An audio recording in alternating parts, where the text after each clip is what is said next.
Hello, everybody filtering in. We are super excited and honored and all of the other words to have you here today with us.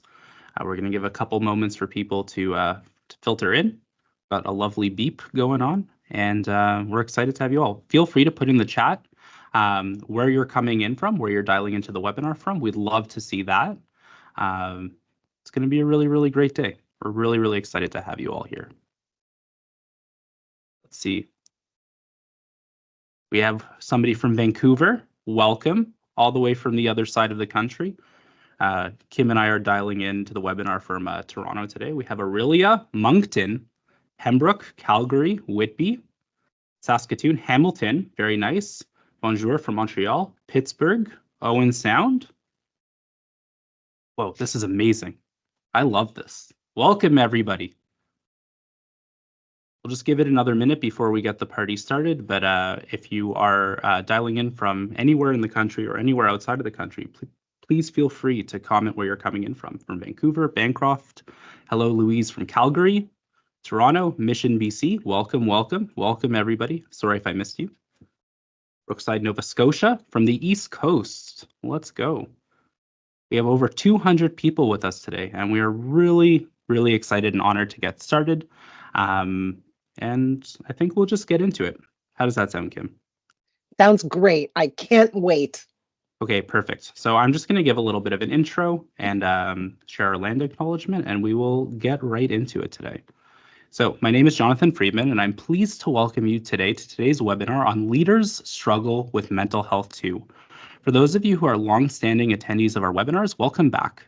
And for those of you who are new to EHN Canada, we are a leading nationwide network of treatment centers for addiction, trauma, and mental health. We offer inpatient services with centers coast to coast, as well as intensive outpatient and virtual options. For more information, visit our website at ehncanada.com. Everyone is on mute and cameras are turned off for today's webinar, but this will be a casual conversation, and we'd like you to use the Q&A box at the top of your screen to submit your questions for our speaker throughout the session. We will be sending a follow-up email the next week that will contain a link for the recording of today's session as well, just in case you missed any part and wanted to catch up. To stay updated on our future webinars and newsletters, we invite you to opt in to our mailing list by filling out the form that has been linked to the Q&A chat. Our speaker, Kim Ades, and I are both located in Toronto, which is on the traditional territory of several nations, including the Mississaugas of the Credit, the Anishinaabe, the Chippewa, the Haudenosaunee, and the Wendat people. It is covered by Treaty 13 with the Mississaugas of the Credit. If you are new to this work and want to find out whose land you are on or grew up on, please visit www.nativeland.ca. Now, allow me to welcome and introduce today's speaker, Kim Ades. She is the president and founder of Frame of Mind Coaching and JournalEngine. Recognized as a pioneer in the field of leadership coaching and thought mastery, Kim uses her unique philosophy and quirky coaching style to help leaders identify their blind spots and shift their thinking to achieve extraordinary results. She is an author, speaker, entrepreneur, coach, mom of 5, and Kim's claim to fame is teaching her powerful coaching process to leaders, executives, and entrepreneurs worldwide. Kim, welcome to today's webinar. How are you doing? I'm great. I'm excited to be here, and I'm excited for this conversation, and I'm really excited to see how many people signed up. So super cool. Thank you all for coming. We bring it here at EHN Canada. I see that. Amazing. So, Kim, for everyone who does not know you, how did you get into coaching? Like, why leadership? Why coaching? How did you stumble into this world? Well, ever since I was a kid, I was always, let's call it, obsessed with leadership. In high school, I was part of the Students' Council. And in my undergraduate degree, I also studied leadership. And then in my MBA as well. I was always interested in leadership. But the short story is this. I'm a serial entrepreneur. And prior to this company, I used to own another software company, and we used to build simulation-based assessments. And what we were really interested in is what differentiates top performers from other people. Like, what makes someone perform at higher levels in comparison to everyone else? Is it their experience? Is it their education? Is their confidence? What is it? And what we discovered was that after testing hundreds and hundreds of people, actually hundreds of thousands of people, is that there was one real differentiator between top performers and other people, and it really applied to leadership as well. And that was if a person had a higher degree of emotional resilience, they were much more likely to succeed than other people. And that created a little bit of a background for why I went into coaching. After I sold my company, I ended up getting hired by a coaching company here in Toronto. And I lasted there for about, I don't know, 8.5 months. And I got to observe how they coach.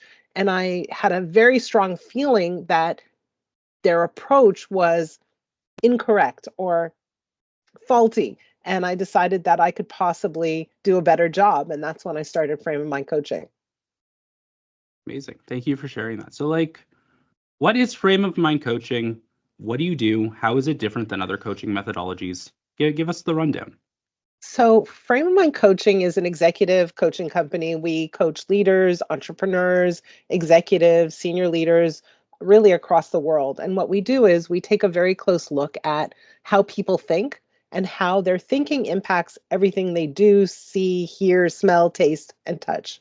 So, however you think will impact how you filter things, and how you filter things will determine how you experience those things and how you react to those things.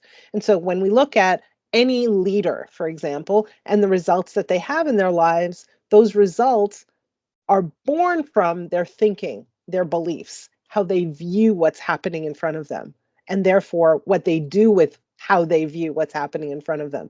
So, as a coaching company, what we wanted to do was get into people's heads.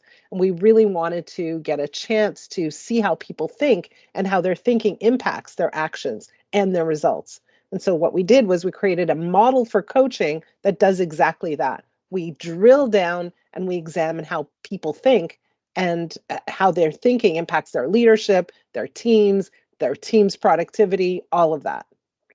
And how do you drill down into these thoughts? Like, I know, some people ask a lot of questions, but I know you have a pretty unique way of doing this. And I think everyone would love to hear that. Well, we ask a lot of questions too, but one of the things that we do, and when we start coaching individuals, we always start off with an intense period of time. We coach people initially for only 10 weeks. Why 10 weeks? Because typically leaders like to move fast. They don't want long, drawn out experiences. They want to uh, experience change quickly. So we created a very intense experience and cram it into those 10 weeks. So what happens is there's a call every week. We record every call so that the client, the leader, can listen to the recording and hear themselves speak, hear what they say, how they say it, where they keep getting trapped and stuck over and over again, maybe in different situations, but have the same foundation or the same problem underlying those different experiences. In addition to that, we ask our clients to journal in a private and secure online journal every single day for the duration of those 10 weeks. So at the beginning of the week, they get a journaling prompt and they journal. And every time they journal, their coach, we have a team of coaches, but their coach will read and respond to their journal every single day, even on the weekends. So it's a very intimate experience. But what does the journaling do? The journaling allows us to drill down. The journaling allows us to ask key questions, to dig under the initial story that they tell us and really get at the heart or the meat of what's going on, what's causing disturbance, internal strife, whatever it is. Amazing. I love that. And as you know, big fan of the journaling piece as well. And today here at EHN Canada, as you know, we are a mental health company. We do a lot of different things in the world of mental health, coast to coast. We have inpatient facilities, we have virtual treatment. And today we're here to talk about leaders and their mental health. And coaching, as we're going to discover, is a little bit different than therapy and a little bit different than the ways we do things here. But Kim, I want to know, talking to as many leaders as you have, like, what are some of the trends you're noticing with leaders and their mental health? Well, I noticed that a lot of leaders struggle too, and that's really the topic here. So while they may have a huge load of responsibility on their shoulders, where they might seem to have it all together, they don't necessarily have it all together. And the trouble is with leaders is that they often struggle silently because they feel that they need to look good and that they feel like they are role models to other people. And so they cannot struggle publicly. And that's a big, huge issue. And we see that over and over and over again, that they have perhaps an external persona and then an internal persona where they have a lot of stuff going on inside that they have no place to expose, and they have no place to put it down and really work with it. And so the trend is definitely that there's a lot of stuff going on in the world, COVID, world events, et cetera, that are causing a great deal of stress, both inside companies, but also inside families, at home, with siblings, with children, with spouses, et cetera. And we see that these leaders are not fully able to separate the two. And as we know, it's hard to separate the two, but people bring their homes to work and vice versa. And we see a lot of messiness going on. So do you on that, do you think there's a stigma attached to leaders like talking to a coach, talking to a therapist about their mental health? I think more and more leaders understand that great leaders also have coaches. So executive coaching isn't as necessarily stigmatized. Sometimes organizations lump in, oh, you have a problem, you're poorly performing, you need coaching for that problem. But a lot of times that's not the case. And so I think there's a lot less stigma than there used to be around coaching. I'm not sure about therapy. There may still be some stigma around that, but I think with coaching, it is decreasing for sure.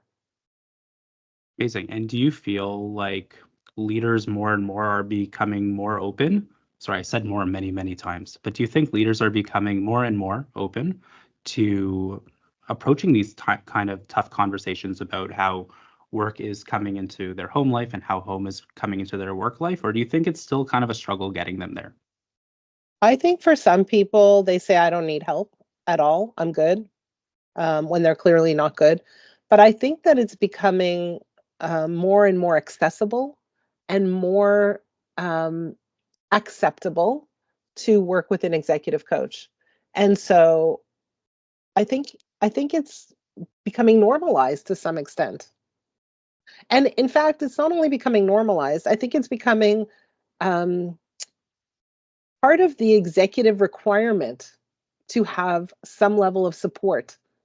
And it's Mhm. not so much an outlier, but more, this is the kind of support, this is the kind of development we provide for our executives, especially with larger companies. So break it down for me. We don't need to, obviously, we really, really value confidentiality and anonymity. But can you break it down for us in the way, like, what are some of the struggles that you see time and time again with leaders? Yeah, I mean, we've been working with leaders for such a long time. And what we've seen is that they typically fall into four major categories. The first is that leaders often feel a sense of isolation. And we kind of touched on that earlier, but leaders have a huge burden of responsibility. They carry it on their shoulders, they don't share it with anyone. Um, they feel often that they're in it alone. The buck stops here, even though they have a team.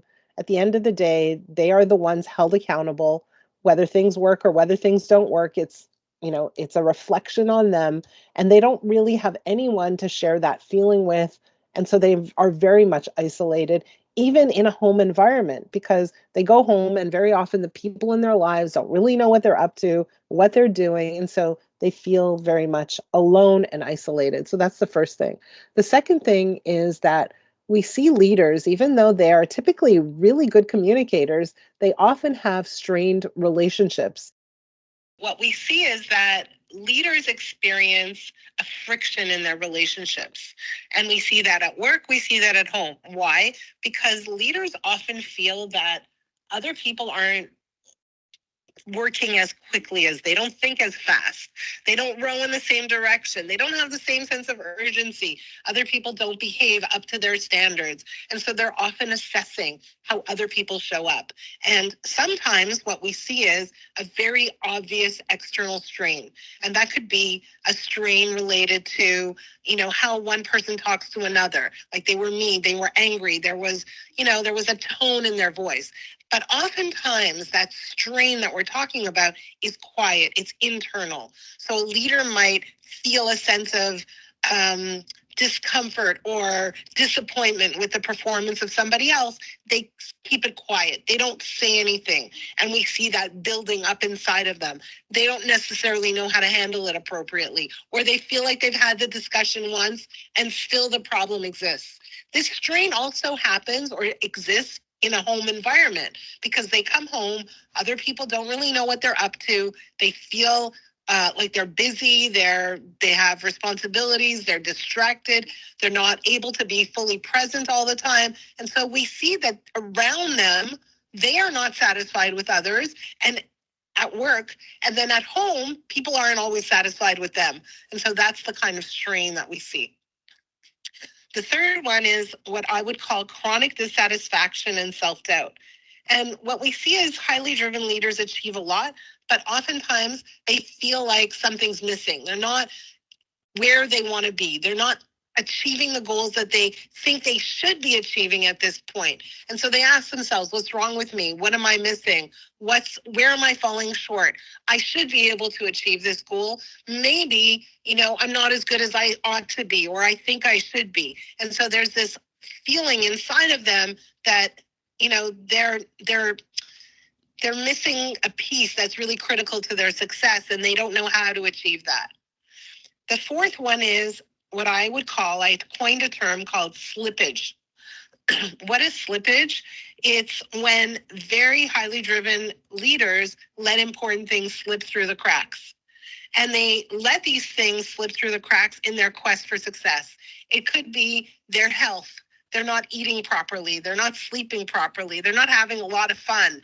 They're maybe overeating, over drinking, and the stress creates anxiety, which creates sleeplessness, and just their general state is not optimal. They may have low energy. They feel sometimes a sense of anxiety going to work, all of that, but they're not really taking care of themselves. Well, there's a lot of different things leaders are struggling with, it seems. We would kind of compartmentalize those in those 4 categories that we see over and over and over and over again. So what are some of the things that you see that that leaders can implement to address these struggles in the office, but also at home? I think the continuum of the day in that way is really, really important to talk about. I will say this, one of the things that's most important when we coach leaders is to help them understand what they have control over and what they don't have control over, and help them take responsibility for that they can control, and let go of some of the responsibility that they have been trying to take on that is absolutely not in their control. And so what we often teach leaders is that they have control over 3 things: the way they think, the way they feel, and what they do. And very often what they try to do is control the behaviors, the thoughts, the performance of others instead of looking inwardly. And so the whole idea is to switch the balance and to alleviate some of the responsibility they feel for other people and trade that in for taking self-responsibility. In other words, we teach leaders, it's your job to take care of yourself. It's your job to spend some time self-reflecting and understanding this critical relationship between your thoughts and your outcomes or your results. And so what we're doing is we're helping them lighten their load by letting go of all the things out there that they have been trying to control. And we are replacing that with self-control, self-awareness. And when that happens, their behavior automatically changes. They become better leaders. They become more effective. They become better role models. They start taking care of themselves. And they understand that taking care of themselves has a dramatic impact on not only their performance, but on the energy they bring to their workplace. And people start to notice. It's astounding. It's amazing.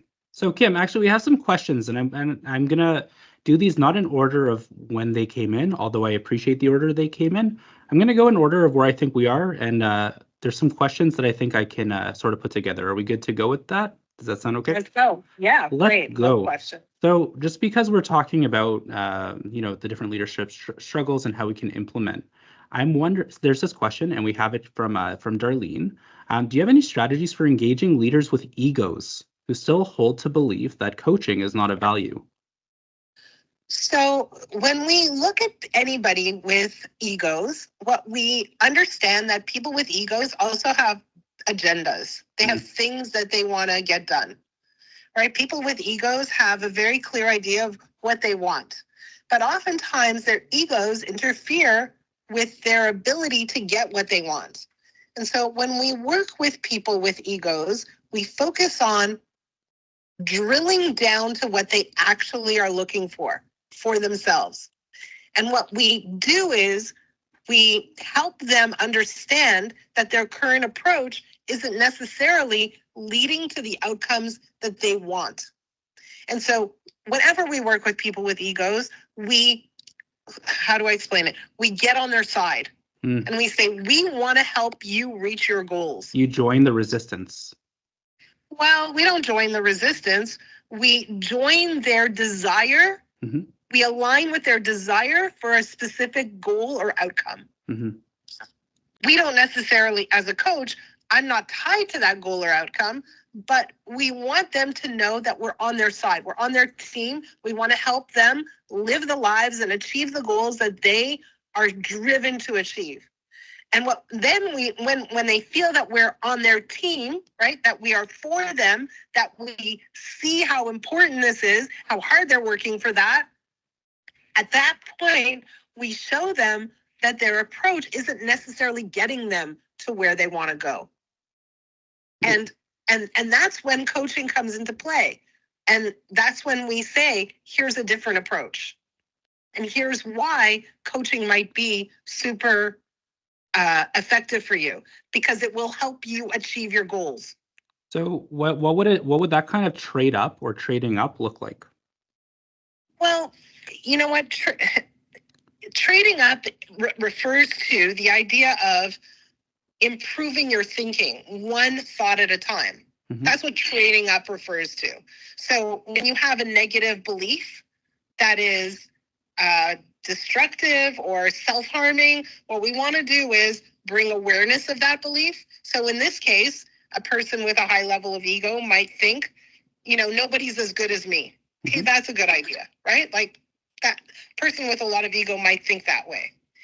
But what we might bring to that person's attention is that they can't do everything alone, nor do they want to. And so it's important for them to build a team. At which point they might say, yeah, that's true. That's right. And a person with a high ego, also we tune into their ability to say, and at your level, we want to build your ability to build a team. We want you to become a good leader. And they say, yeah, I want to be a good leader, right? Because that's aligned with a high ego. Mm-hmm. Does that make sense? And so what we say is, okay, so therefore, yes, nobody's as good as you. That may or may not be true. Your job is to coach people and bring them up so they are as good as you or even better. And so, because here's your goal, right? Here's your goal. You can't get to that alone. And so your job is to learn how to develop the people around you. And so we're always tying coaching to the person's goal. And that works actually very well with people with a lot of ego. Amazing. Thank you for sharing that, Kim. Love that. I'm curious, Darlene, can you write in the chat box, did that answer make sense to you? I'll try and keep tabs on it. Okay. Let's keep going, and then I'm going to wait for the response as well. So from Lewis and from, I believe it was Diana. So we're talking about, and Darlene says, yes, big time, with a big exclamation mark. Thanks, Darlene. Amazing. So from Lewis and from Diana, so this idea of coaching and this idea of therapy, and for us, we talk a lot about the spectrum of care. And what this means is, we might have some people coming to access support, which is amazing, but they might have, a low severity need, or somebody might have a more moderate severity of need, might have, an anxiety or a depression or an instance of substance use that's really affecting their work. Or maybe it's more severe and they require inpatient therapy. Kim, at what point, like when you're coaching somebody, might you say, hey, you know what? I'm happy to keep coaching, but yes, and maybe I want to refer somebody into a therapist as well, or to an EHN for a virtual treatment. Yeah, that's a great question. And the and piece is very important. So when we're coaching someone and we're dealing with something that is way out of our scope, maybe they're suicidal, maybe they do have substance abuse issues, maybe they have severe depression, maybe they're not getting out of bed, maybe they're self-harming, all of those things. Those are way out of our scope. And what we want to do is we want to find them the resources that they can use. And in my case, I would come to you and say, help, who do you know? But at the same time, we would make sure that they are in safe hands and keep holding their hand throughout the process. Because a person in that state cannot handle abandonment, right? Like that's just one more thing. And we don't want to create that situation. So what we do is we bring them into safe hands. We make sure that they are accessing the resources that are more able to handle these kinds of issues, but we don't let go. We keep in touch. We keep tabs. We keep coaching them. And maybe we move into, a secondary role, more of a supporting role, just to make sure that they feel like someone's still in their corner. We don't let go of that relationship at all. We don't take a hands-off approach. We stay with them just to make sure they're always good and that they are accessing the resources and that they are in good hands. So we do this double kind of, we stay with them even while they're getting that support. I love that, Kim. I think it's really important, like beyond like the so-called spectrum of care. I think it's important to know, like everybody's mental health is a spectrum, and somebody coming into coaching, they might start out where it's like low severity, coaching makes sense. We're like learning to align our goals with our thinking, but at some point something might happen where things start to shift and things require more support. For example, like at here with EHN, we have something called Mental Health Connect, which is essentially like kind of like an add-on to benefits. It's a per employee per month program where people can have ongoing access to virtual treatment and other resources here that they can access as they need it. And I think having this sort of yes and approach versus everybody sort of being siloed is really, really important in today's mental health world. 100%. I also find, and I will say this, like, I can't tell you how many leaders we coach who have family members or children who need extra support. And they come to coaching and they say, how do I handle this? And again, not exactly in our realm, right? It might be out of our realm. Right. And so what we also want to do is make sure that the leader that we're working with has access to services and support that they would need for their families. So it's definitely not a mutually exclusive relationship. It's an and relationship, 100%. Love that. We have our next question in from Lisa, and then I have a lot more questions, but I feel like we got to give the people what they want, you know? Let's do it. Let's do it. So we have a question from Lisa, who's really interested to know more about coaching and qualifications for coaching. And I know, Kim, you have a very unique school of coaching. We do. So we certify coaches in what we call the frame of mind coaching methodology. And I'm a strong believer that in order to really be a great coach, you kind of have to experience great coaching first, and you have to do your work. And so we always begin by asking people that we certify to go through coaching, and we approach it in a very clean manner. So if Lisa, you wanted to go through coaching, I would assign you to one of our coaches, and you would have let's call it a pure experience. So it may turn out that what you actually really want is to be a ballerina or to go trekking through the mountains. And so we approach coaching without an attachment to the certification process. But let's say you still decide you wanted to be a coach and you wanted to get certified. At the end of a minimum of 10 weeks of coaching, then we invite you into what we call FOM methods, where you learn our methodology, you learn our principles, our framework, the concepts, the approach, our coaching steps, how we coach, and all of that stuff. So that's an in-person event. After that, we have what's called FOM Foundations, which is a virtual event where you get to practice coaching. And that's a 10-week training exercise where you get to coach someone and someone coaches you. Here's the thing. There are many, many coaching schools. There are many, many ways to go about getting certified. And so what's important when you think about certification is, what do I want to learn here? Do I want to learn how to be an amazing coach, or do I want to get my badge of certification? Like, who do I want to coach? What resonates for me? What's the approach that resonates for me? And there are all kinds of, I would say, things to consider when you are thinking about getting certified. And Lisa, I'm happy to talk to you about all those things. If you want to reach out on a personal level, I'm happy to have that conversation with you. Amazing, amazing. And thank you for all of those amazing questions, everyone. I'm going to keep going with some of the questions I have, but feel free to keep dropping your questions in the chat or in the Q&A. I know we were having lots of technical difficulties today, but we're all doing a great job. So thank you all for keeping on with us. And I'm going to go through with a couple of more of my questions. So actually, Kim, I wanted to demystify it a bit. We're talking a lot about like the actual coaching pieces, and I'm wondering if you can share a little bit about like what are the steps of coaching? What are those coaching steps? Yeah, that's a hey, you're getting our secret sauce, but that's okay. I'm happy to share. So we need the inside scoop here, you know? The inside scoop. I will say to you this, that as a coach, you always come into any coaching conversation with some preconceived notions. And so the first step in coaching is to clean those up. So clear them out, especially when you're coaching someone from your team. When you're like, oh, I know what this person is up to. I know where they're coming from. I know where their problems are. And so you already come in with, let's call it a preconceived story of what's happening with the person in front of you.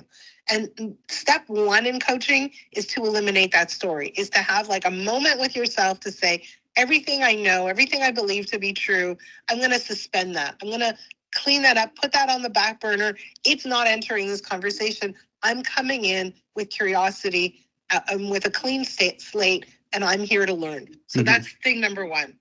Thing number two is now you want to understand where they're coming from. You want to get the story.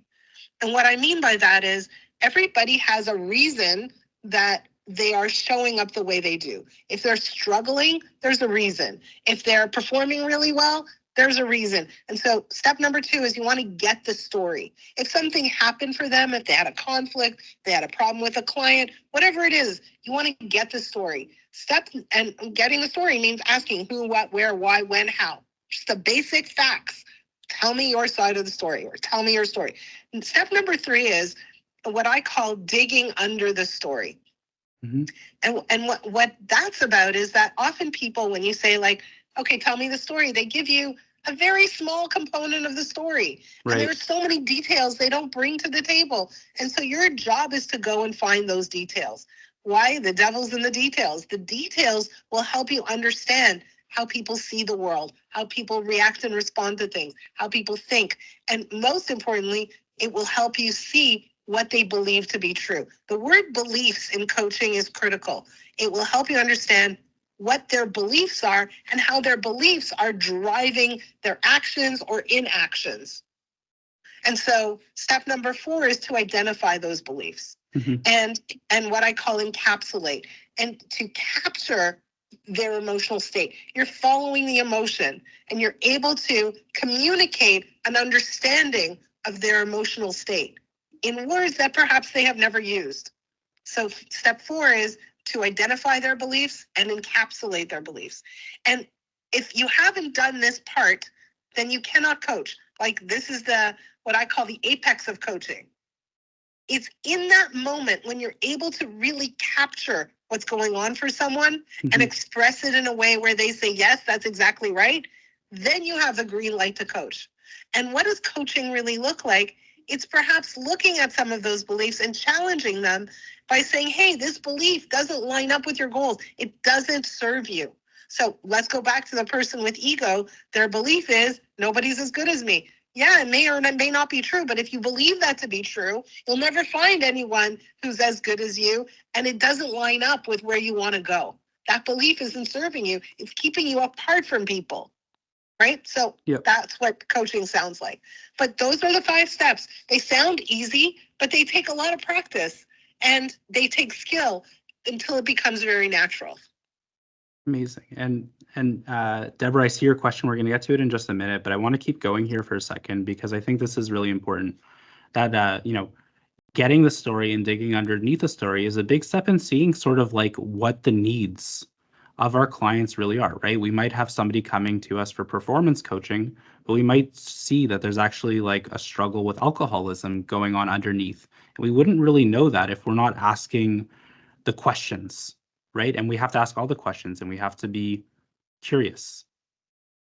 Yes, and we might find out that they're coming for performance problems and they have an alcohol problem. And the source of that alcohol problem is that, something happened to them earlier on in life where they were very put down, or maybe there was some kind of abuse.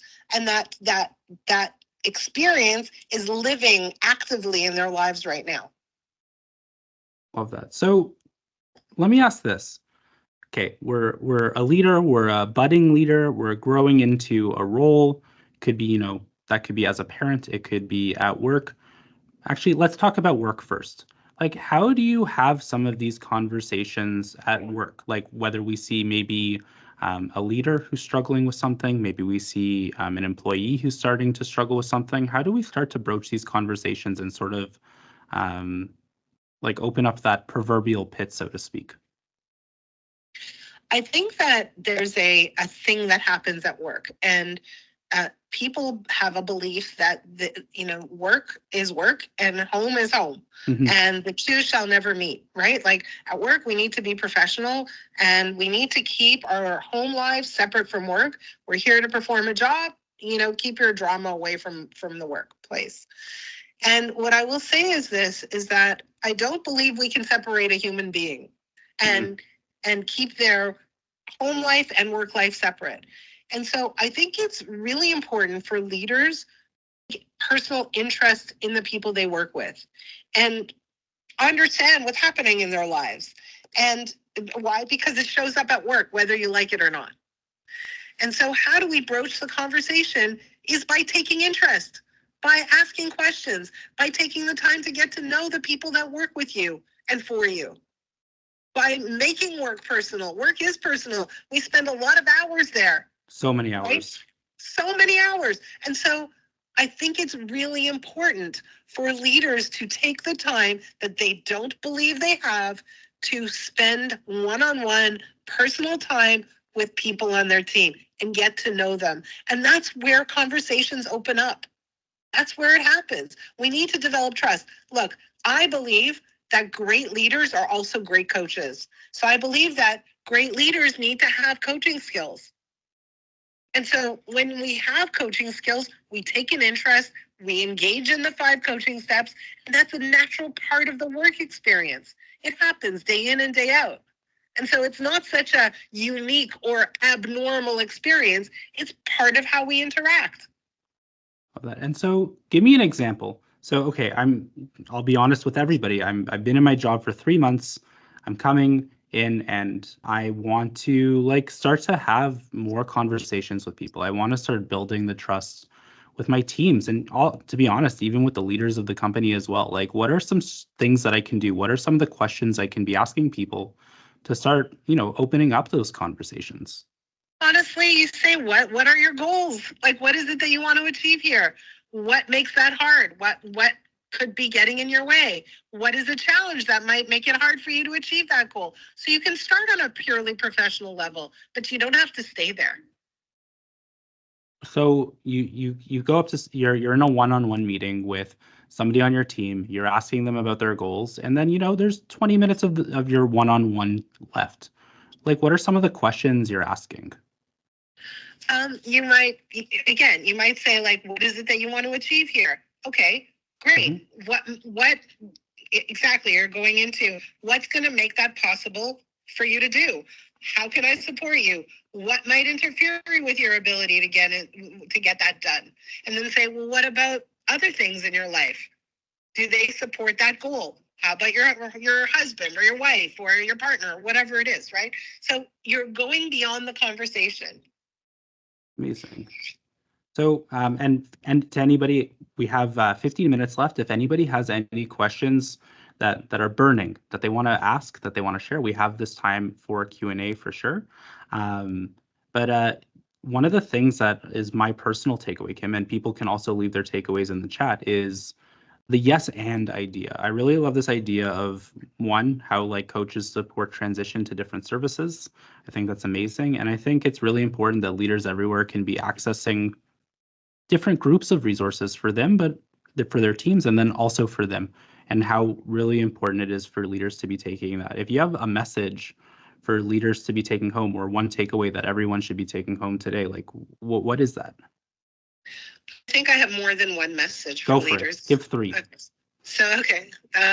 Thing number one is, I think it's very, very important for leaders to have support of their own and to have a method or a mechanism for self-reflection, and for, again, learning how to take responsibility for what's theirs and letting go of the stuff they've been trying to take responsibility for that is not theirs. So thing number one is, leaders need to do their own work, and they need to do that religiously.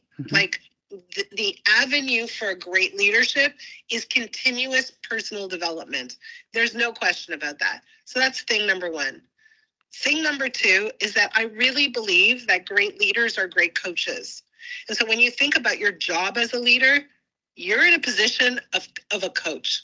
And if you don't think that, then you're missing, the essence of leadership is to develop those around you. And so it's really important to acquire the coaching skills that you need to be able to develop those around you and maximize their potential and help them live up to their greatest contribution in your organization, or help them move to the next place. And so that's one thing. That's two things. And thing number three is that I think it's very important to look at the people that you're working with and realize how much time you spend with them, and go beyond the walls of work and get personal. Work is personal, make it personal. Absolutely. I see one more question, and for anybody else who has any other questions, feel free to throw them in the chat or the Q&A. But from Sabrina, and I apologize for missing it. It was in another chat bucket for me, but here we go. Do you feel that these approaches work in a fast-paced environment as well? Yes, especially in a fast-paced environment. And so I will say that it takes a minute to learn this approach. It takes some time, and it might feel like it slows things down, and it will slow things down initially, but then it will speed you up infinitely. So you will slow down a little bit at first, but then when everybody acquires a new language, the speed at which you can move is just astronomical. Because now you're moving things more forward at a much, much faster rate.